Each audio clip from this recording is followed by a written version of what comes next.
Thank you for joining us this afternoon here in the 19 Now's digital studio. We have some breaking news as we're continuing to follow the situation in Dayton. We have crews that have been out there overnight into this morning. This is a horrific scene in Dayton, Ohio, where we know 9 people have died, multiple other people have been injured in what is being called a mass shooting in a really popular bar district down there. We're going to take you to some video from a vigil that happened last night in Dayton as many people gathered, holding candles, saying prayers, just praying for the people who have lost their lives, and of course a lot of people right now who are still in the hospital. The latest update that we received is that there are 11 people that are still in the hospital. There were 37 people that were treated at different area hospitals, different injuries such as gunshot wounds, some even being from trampolition, lacerations from when they were running from the scene, some broken glass. 14 of those people, we're being told, were hurt from gunshots. 11 of them still in the hospital at this point. Just a very emotional scene there in Dayton, Ohio. And we have continuing live coverage. We are going to be out there all afternoon. We have crews out there gathering different elements from this story as these bars are continuing to open up, some restaurants continuing to open up today, business as usual, but still just a very, very somber feeling and sense of sadness in this community as the second mass shooting of the day, unfortunately, happening in Dayton, Ohio. Our Chris Tanaka is out there right now. He has been out there for a few hours now. And Chris, just kind of tell us a little bit about what you're sensing, just the feeling of the community right there in Dayton today. Yeah, Shannon, if I were to phrase it in a single word, it would be surreal.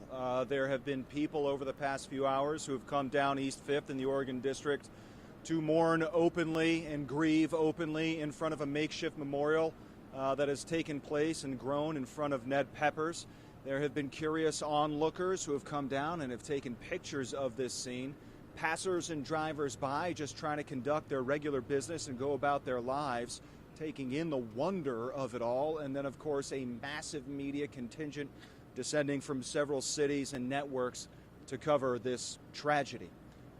We will bring you the latest information at 4 o'clock. We also want to tell and impart the raw emotions that are on display today. Victor Williams joins me now. He's been working all day. And Victor, you saw right down the street, right behind us, in front of that memorial, Ned Peppers, something really raw and visceral that took place earlier. Yeah, well, the emotion, like you said, is very raw out here. You had a lot of people, the family members of victims.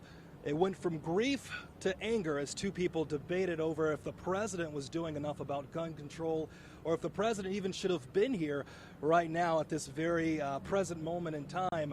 However, it got really heated over there, and it took another man coming in to actually get them to calm down a little bit. The 2 men ended up hugging, and that's really just an echo of what's going on here in Dayton. I'm told that a lot of them are trying to take care of each other as they just come back from this. They're still trying to process this. I don't know if you guys can hear this, but there are actually protesters out here right now saying, what do we want? Gun control. When do we want it now? But you also have counter-protesters who are out here as well who don't think that we need any type of gun control. Yeah, absolutely. That line of anti-gun protesters came down the street, and they were met with some rather boisterous vulgarities, actually, as they made their way down East 5th. That's just kind of a microcosm of all of the emotion that's on display right now as people try and make sense of what's happened. Let's pan our cameras over so you can see the line of anti-gun and gun control activists who are coming right through the media staging area here on East 5th. So while the scene is not active in terms of law enforcement investigation, it certainly is in terms of the amount of people who are packed into one block on East 5th. We're going to bring you all the latest information on the victims, what's going on now with law enforcement, and of course, the tense emotional content of the day. Shannon, we'll send it back to you in the digital studio.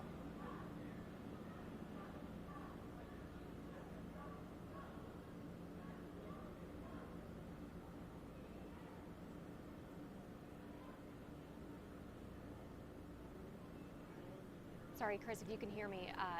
there are people that are laying flowers right behind you as we speak. It seems that people, not even from the Dayton community, coming down to this area that's a very popular part of the downtown area, just to share their grief with everyone else who is there tonight.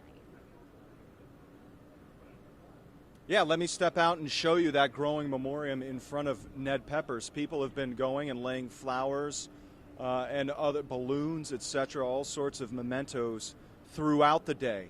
It has been a place of quiet moments. It has been a place of tender embrace, and it has been a place of heated exchanges, as Victor just alluded to. There are many people here. The networks are here. We saw Mayor Nan Whaley have lunch earlier in one of the businesses here and declare openly after she came out that the Oregon District is open for business and for people of Dayton to come down and support these businesses. Tim Ryan, Congressman Tim Ryan was here. He's running for president right now. He made the rounds on Media Row, obviously calling for gun reform and doubling down on his assault of the inaction in Congress to this point. So this right now is a hot point, Shannon. This is ground zero for just the latest mass shooting in our country, as we as Americans all try and make sense of what's going on. We'll also bring you some of the president's words today. Not everyone, I'm sure, was able to listen to his national address that happened around 11 o'clock in the morning. We'll tell you what he said.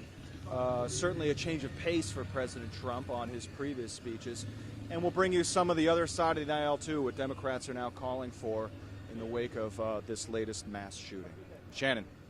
And of course, we know a lot of people out there have a lot to say about that, especially some of the comments that the president did or did not really make in his address today. And I know you've been covering that angle, and you're going to have much more on that specific part tonight as well. So thank you, Chris. Thank you, Victor, for being out there and showing us the scene, showing our viewers what it looks like and just feels like. It's horrible. We shouldn't have to be out there covering scenes like this. It can happen anywhere, but hitting here in Dayton, just a few hours away from us here in Cleveland, it feels so personal, doesn't it?